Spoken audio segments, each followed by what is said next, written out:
All right, for more on this election, we're now joined by Javier Farje in London. He is a Latin American analyst as well as a journalist. Javier, good to have you on the show. Now, both candidates are populist candidates, and both are promising to fundamentally transform the country. Who has the upper hand here? Well, at the moment, many people in Colombia consider Hernandez more populist than Petro. Petro is a more pragmatic left-winger, who, although he's promised to raise taxes, as you rightly reported at the beginning of this piece, he's also talked about increasing the productivity of the economic sector in Colombia, which is one of the lowest in Latin America. Mr. Hernandez, who is involved in an alleged case of corruption for which he's going to go on trial in a couple of months' time, has promised also to put order in the finances. At the moment, it would all depend on the 10% of undecided voters who have not decided who they are going to vote for. Mr. Hernandez's strength, after the first round, when Mr. Petro won, Mr. Hernandez lifted up his preferences in the opinion polls.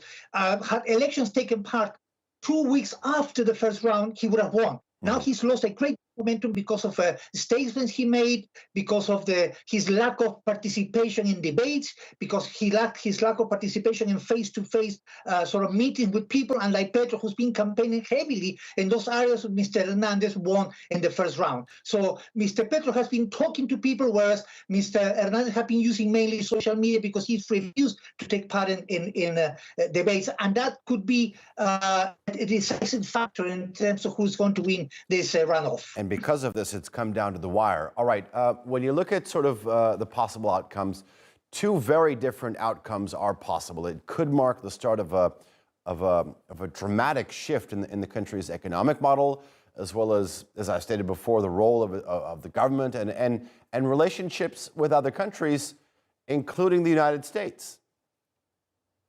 Well, Mr. Petro is not hostile to the United States. He doesn't believe that there should be a confrontation. In fact, the United States supported a peace process started by former President Santos, and he wants to continue it because that peace process has been frozen by the current President Ivan Duque. He wants to continue the peace process, and the U.S. has been supporting this peace process from the very beginning of this in 2012. So in that respect, his relations with the United States could be quite all right in terms of not looking for confrontation. In terms of Mr. Hernandez is seen by many Colombians as a Trump-like president, and that could create a bit of a problem with the Democratic administration in the United States.